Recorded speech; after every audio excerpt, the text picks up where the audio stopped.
al maestro Ricardo Sevilla, escritor, periodista independiente y miembro de esta familia Sin Censura. Atención, porque como todos los miércoles llega con reportaje especial, investigación especial para Sin Censura. Querido Ricardo, te saludamos con mucho gusto. Buenos días. Buenos días, querido Vicente, público memorioso. Hoy traemos una investigación pues muy interesante, pero muy dolorosa. Y es que se trata de los gobiernos prianistas haciendo oídos sordos ante la violencia contra las mujeres, la violencia vicaria. Déjame hacerte una narración para entrar en contexto con el público memorioso. Romy nació hace 8 años en Guanajuato. Un año antes, su madre se había trasladado a San Miguel de Allende, Guanajuato, para casarse con César N. Sally imaginó una vida de ensueño al lado de aquel hombre 10 años mayor que ella. Enamorada, hizo caso omiso a las primeras señales que la alertaban de que aquel sujeto, en realidad, era un hombre apático y manipulador, capaz de recurrir a las tácticas más pérfidas con tal de salirse con la suya. Al principio, nos cuenta Sally, yo vivía en la Ciudad de México y él en Guanajuato. César, con su envolvente modo de hablar, me convenció de abandonar a mi familia y amigos para irme a trabajar allá. Yo soy enfermera, nos dice Sally. César, por su parte, es contador y debido a su trabajo ha sabido relacionarse con personajes influyentes y poderosos en San Miguel de Allende. Políticos, hoteleros, restauranteros e incluso varios empresarios extranjeros, nos narró Sally en esta investigación especial para Sin Censura. Y en entrevista exclusiva también, esta mujer nos dijo que César ha sabido aprovechar sus dotes de embaucador, así lo describe, para establecer vínculos de amistad y compadrazgo con algunos personajes locales encumbrados. No obstante, de acuerdo con ella, detrás de este hombre agresivo y pretencioso se esconde un tipo violento, celoso y avaro.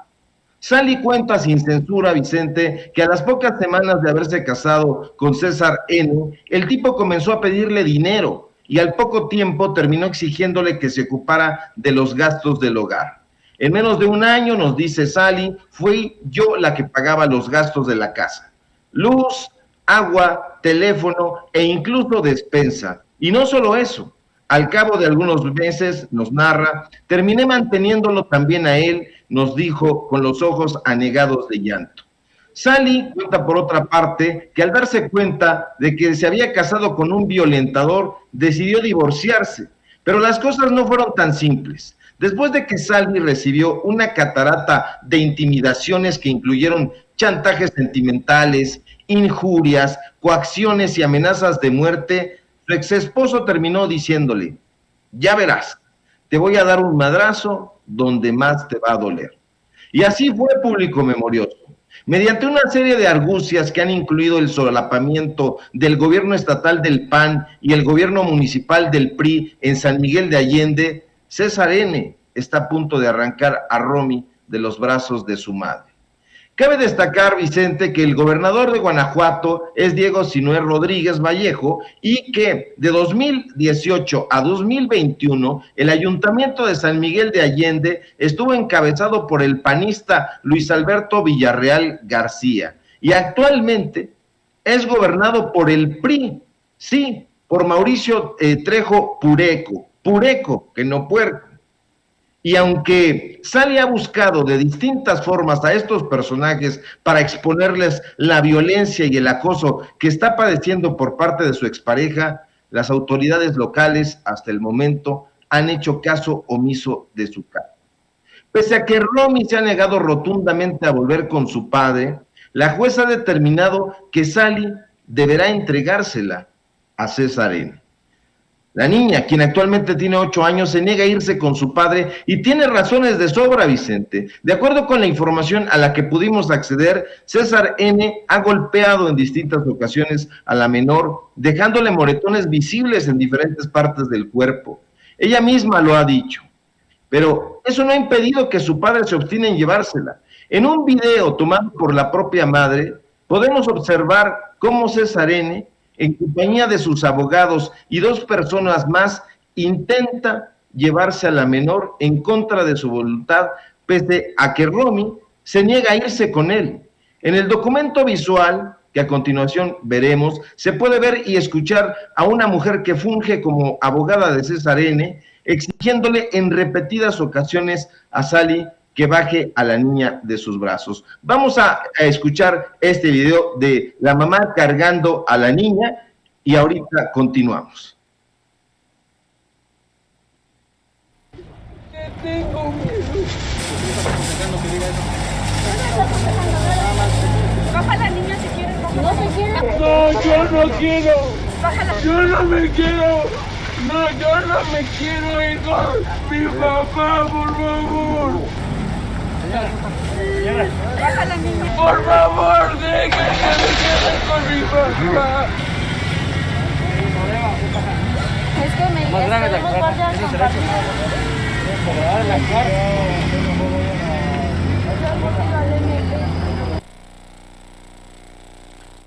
Pese a que el maltrato del padre está documentado, ahorita acabamos de ver este video, la voz de la menor por obvias razones está distorsionada.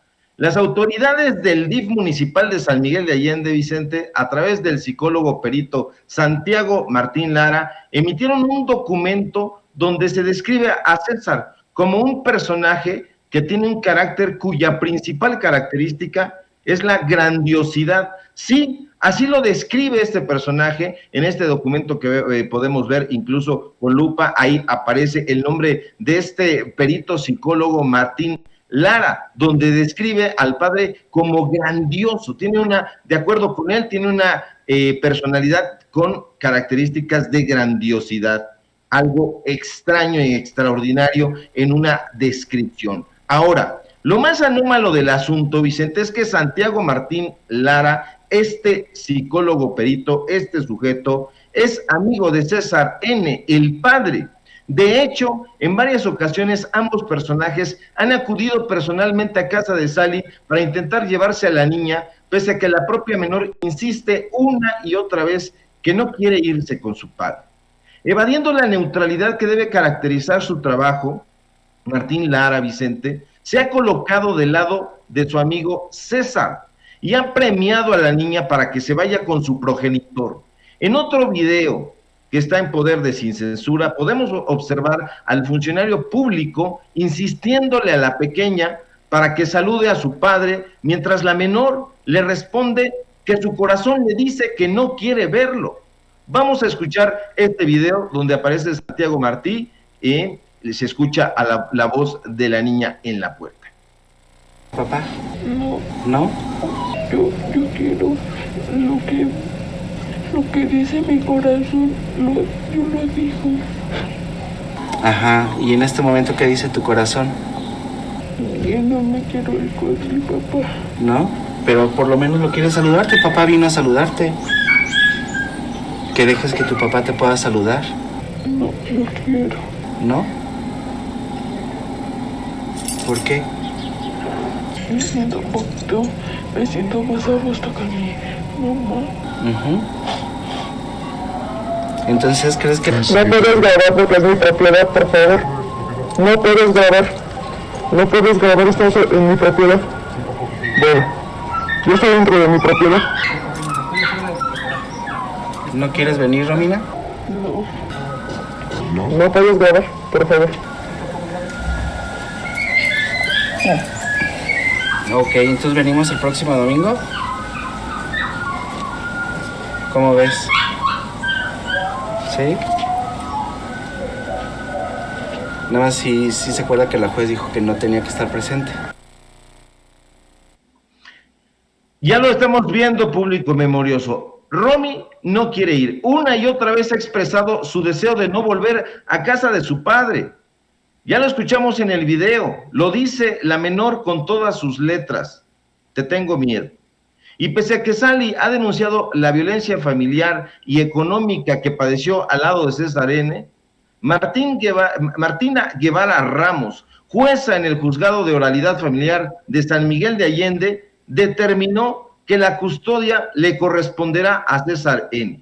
Además de entregar a su hija, esta jueza determinó que Sally deberá pagar pensión alimenticia a su expareja. Y por si fuera poco, y si se negara a hacerlo, Sally no podría ser acusada de secuestro si no entrega a la niña. Sin censura, extendió una solicitud de entrevista a la jueza Martina Guevara, la cual, hasta la presentación de este reportaje, no fue atendida. No obstante, lo que sí pudimos indagar fue que Martina Guevara ha sido señalada por negligencia y tráfico de influencias en más de una ocasión. Y no solo eso, Vicente. Guevara Ramos ha sido acusada por haber incurrido en agravios que pudieron derivar en violaciones a los derechos humanos, tal como sucedió, por ejemplo, el 3 de abril de 2019 en León, Guanajuato, al abrírsele un expediente con el número 30/19D a Guevara Ramos por violación a los derechos humanos y a los derechos de la infancia, cuando la mujer, por cierto, se desempeñaba como procuradora auxiliar en materia de asistencia social del Sistema Municipal para el Desarrollo Integral de la Familia allá en San Miguel de Allende. Así, la titular en el DIF de San Miguel de Allende. Pero no es el único caso. Este es uno de los tantos casos que están ocurriendo. A más de 275 kilómetros de Sally, en el estado de Hidalgo, Vicente, vive Aide. No se conocen, pero ambas mujeres padecen el mismo miedo y desde hace un par de años la misma violencia por parte de sus exparejas. Para colmo de males, las instituciones que se supone tendrían que velar por la seguridad de ellas y de sus hijos se comportan de manera similar. Como en el caso de Sally, en Guanajuato, la corrupción y el tráfico de influencias también tiene secuestrados a los juzgados de lo familiar en el estado gobernado por el priista Omar Fayad Meneses. Aide, al igual que Sally, Vicente, estuvo casada con un hombre violento y omiso ante los gastos del hogar. Este sujeto, que actualmente labora en el C5 de Hidalgo, responde al nombre de Jaime N. Durante muchos años, Aide soportó las ofensas y la violencia de este sujeto que, de acuerdo con el testimonio de varios de sus compañeros de trabajo, es un hombre grosero e irascible, pues ha hecho padecer a Aide. Sin embargo, la agresión que colmó el vaso fue cuando Aide buscó crecer profesionalmente. La ira y la inseguridad de Jaime N. estalló como un volcán en la casa de Aide. Jaime, un hombre que apenas había culminado el bachillerato, no soportó, Vicente, que su pareja intentara cursar estudios de doctorado. El día en que llegó a la entrevista para ver si Aide era aceptada o no en el doctorado, ahí tronó el cohete. Jaime N., cegado por los celos, dijo que la acompañaría para que no fuera a irse a otra parte. Así lo dijo. Antes de la entrevista, la pareja se detuvo en la gasolinera, nos narra Aide. Jaime pidió a la mujer que manejara. No obstante, apenas subirse al asiento del piloto, la mujer sintió que el rostro se le calcinaba. Jaime, de manera sorpresiva, le había arrojado un vaso de café mientras gritaba: una pendeja como tú no va a manejar. Acto seguido, nos narró Aide, en exclusiva en Sin Censura, el tipo comenzó a patear el automóvil hasta sumirle las portezuelas. Infelizmente, esa clase de agresiones eran moneda de uso corriente en la relación que Aide llevaba con Jaime N. Lamentablemente, en medio del conflicto quedó el pequeño hijo de la pareja, Diego N., quien en aquel entonces tenía 9 años. Al principio, la pareja acordó mantener convivencias compartidas. Sin embargo, Jaime faltó a su palabra y comenzó a maltratar al menor. Un día Jaime me llamó por teléfono, nos cuenta Aide, y con la voz temblando de irritación, me dijo que le urgía verme para entregarme al niño. No obstante, ese día yo había salido a realizar algunas compras debido a que el cumpleaños de mi hijo se aproximaba. Se me hizo fácil decirle que lo dejara en casa de mi mamá, pero se negó a gritos y tuve que regresar a recibir a mi niño. Cuando llegué, continúa Aide, me quedé helada al ver a mi hijo con el rostro inflamado y la marca de una mano en la mejilla. Nos cuenta Aide, sin poder evitar el llanto. Y es que hay que ver las fotografías, aquí las tenemos en exclusiva para Sin Censura, nos las confió la madre.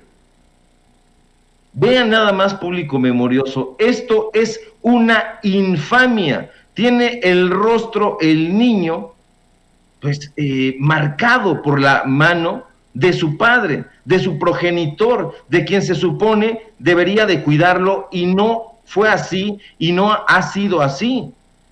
Aide nos contó que cuando reclamó el maltrato hacia Diego, el hombre alegó que el pequeño era un rebelde, un desobediente, igualito que ella. Cuando Jaime se fue azotando la puerta y lanzando maldiciones entre dientes, la mujer aseguró que el niño comenzó a llorar y al punto le contó que su padre, además de gritarle y abofetearlo, había colocado sus manos sobre el frágil cuello del niño con intenciones de ahorcarlo. Pero lo más delirante, Vicente, según Aide, fue escuchar que el niño dijo que su abuela paterna, al ver cómo era golpeado su nieto, sí, su propio nieto, dijo: ya te he dicho que no le pegues en la cara, pégale en las nalgas. No quería que lo vieran, no quería que lo descubrieran. Ahí están las imágenes, público memorioso, son los datos duros. Estas no son inferencias, estos no son cuentos, esto no es periodismo de oposición, esto es lo que está ocurriendo, estos son los temas del periodismo social. La mejilla inflamada de un menor con la mano de su padre marcada en el rostro es un asunto demencial, terrorífico. Aide sostiene que un mes antes de haber intentado ahorcar a su propio hijo, este sujeto, Vicente, había bofeteado en el rostro al menor sin importarle que estuviera ante la presencia de la familia materna. No le importaba nada, todo le valía un cacahuate, es un sujeto violento. Por estas razones, aún con miedo, nos dice Aide, decidí acudir al Ministerio Público y levantar el acta por violencia familiar agravada el 5 de marzo de 2020, nos cuenta Aide en Sin Censura. Han pasado 2 años de aquella acta que se ha levantado, y no es la única.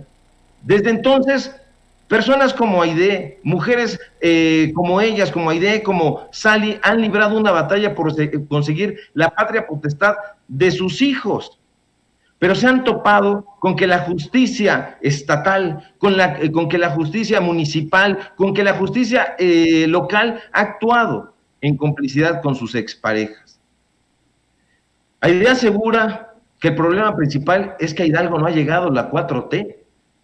Son sus palabras, no las de nosotros. De acuerdo con ella, Vicente, el gobernador de la entidad, Omar Fayad, impone a sus familiares en puestos claves en la administración, tal como ha ocurrido con la magistrada Janet Herrera Meneses, quien, de acuerdo con Aide, en todo momento ha favorecido a su expareja.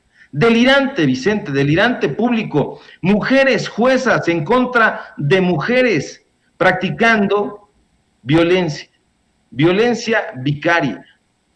Es importante destacar que Jaime N., un hombre de 44 años, es descrito por algunos de sus compañeros de trabajo como una persona que tiene problemas para relacionarse. Lo más preocupante de todo es que este sujeto trabaja en el C5, como operador de radios de telecomunicaciones, y esto es delirante y es preocupante, porque de ser el caso, Aide tendría que llamar precisamente al C5 en caso de que algo le ocurriera. Entonces va a pedir ayuda al C5, donde trabaja este violentador precisamente. Sin Censura intentó conocer el punto de vista de Jaime. Sin embargo, hasta este momento, el hombre no respondió a nuestra petición de entrevista. Al buscar al coordinador del C5 en Hidalgo, un sujeto llamado Ricardo Reyes Monsalvo, nos aseguró que él no tenía conocimiento sobre el comportamiento de su subalterno, y solo se limitó a respondernos que, para brindar más información sobre el tema, tendríamos que concertar una cita que cuadrara con su agenda, su apretada agenda.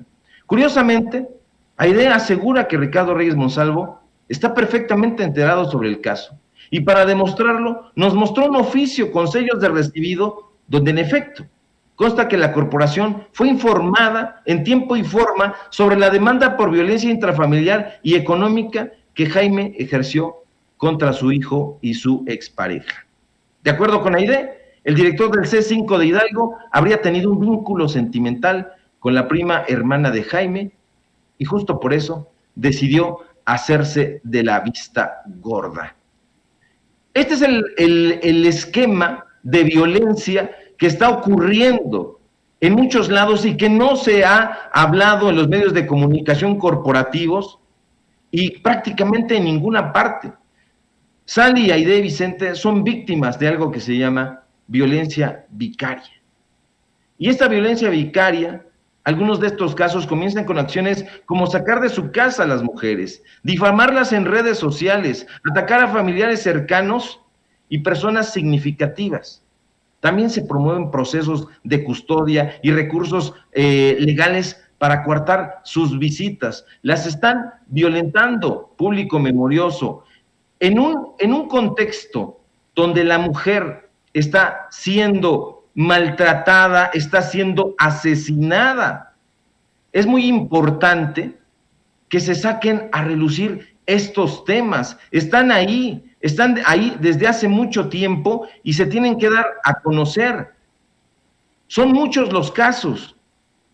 Vamos a ver estos dos videos ya para ir cerrando, sobre dos mujeres que nos comparten su testimonio con mucha valentía, porque de eso se tiene que hablar. Vamos a escuchar y regresamos para cerrar.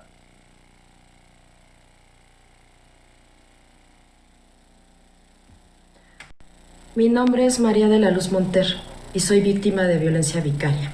Yo dejé de ser la esposa del progenitor de mis hijos a causa de la violencia psicológica, emocional, física, económica y patrimonial durante años.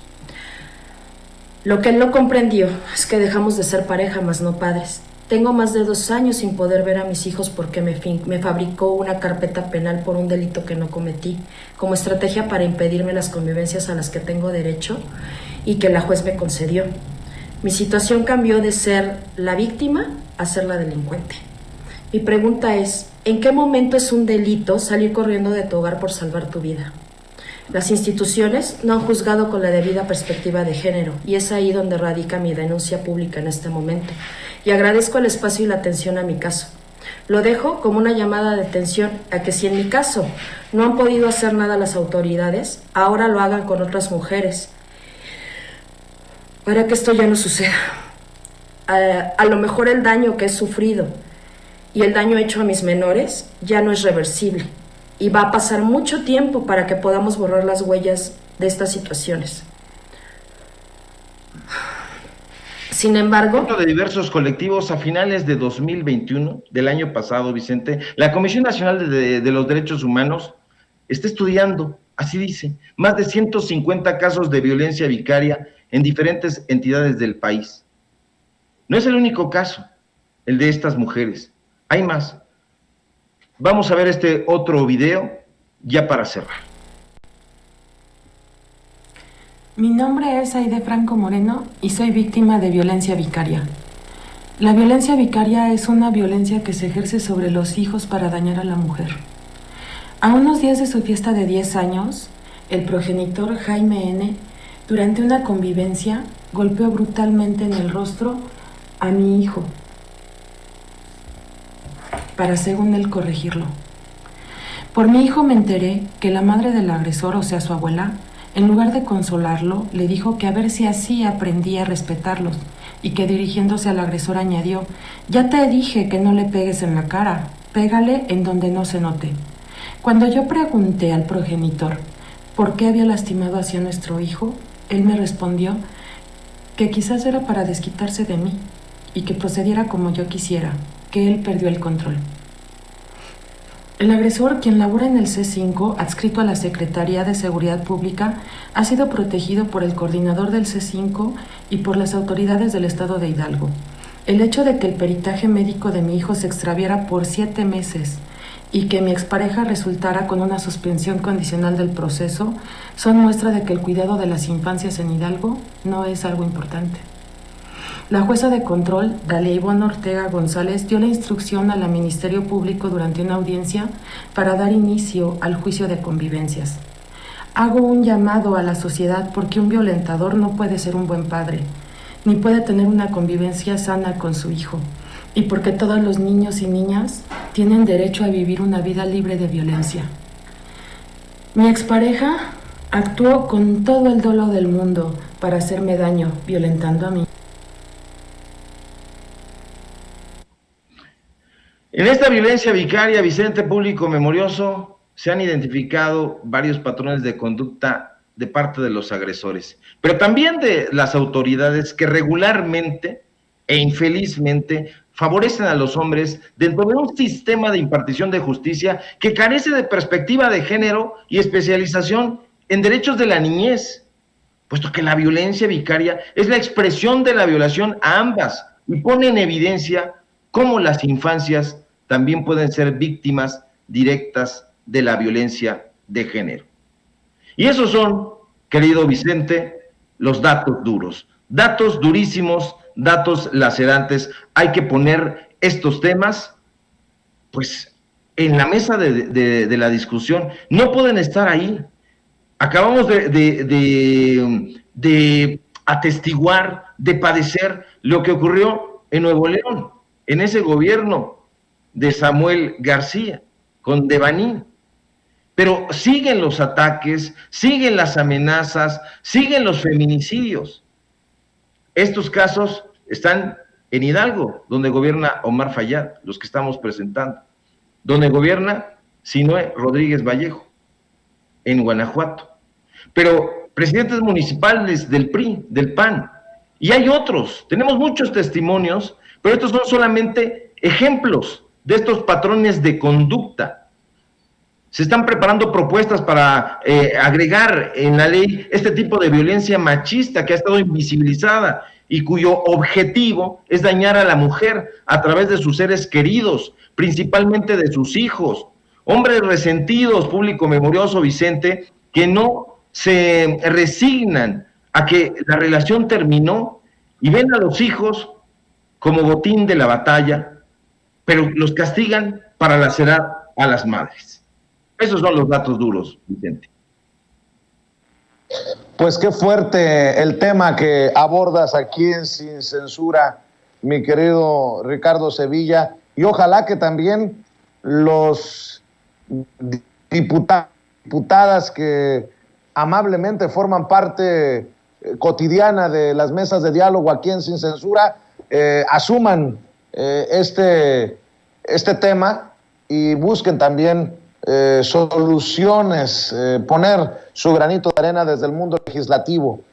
Ojalá que otros medios de comunicación retomen estos casos, retomen estos temas, porque creo que has puesto sobre la mesa un tema que duele, que lastima, que hiere, mi querido Ricardo Sevilla, y seguramente tú continuarás con estos temas en tus trincheras. Por eso te pido que cerremos invitando a la gente a tus espacios independientes, a tus trincheras independientes, querido maestro Ricardo Sevilla. Claro que sí, querido Vicente, público memorioso, continuaremos dándole vuelo a este tema porque el enemigo en común es un sistema que las desampara a las mujeres frente a abogados, clientes y cómplices con poder que conocen el camino de la corrupción. Todas se han quedado sin la custodia de sus hijos o han sido apartadas de ellos. Entonces hay que darle a ese tema. Síganme, público memorioso, por favor, necesitamos ese impulso para continuar haciendo este periodismo de investigación. Síganme en mi cuenta de Twitter, @SevillaCrítico, en Facebook, Ricardo Sevilla, así nada más, y aquí en Sin Censura, donde estamos participando en punto de las 11 de la mañana de lunes a viernes, y síganos también, por favor, se los ruego, ahí en nuestro canal, Los Datos Duros MX. Hoy continuaremos con este tema, estaremos entrevistando a las protagonistas de estos casos, a varias de ellas. Hoy tenemos ese programa especial también en Los Datos Duros MX, 8:30 a 9:30, sintonícenos, y si todo marcha bien, ojalá que sí, querido Vicente, público memorioso, nos encontramos aquí el día de mañana. Un fuerte abrazo. Gracias, Ricardo Sevilla, gracias, el maestro Ricardo Sevilla, poniendo sobre la mesa este tema, con este reportaje especial, con esta investigación exclusiva para Sin Censura.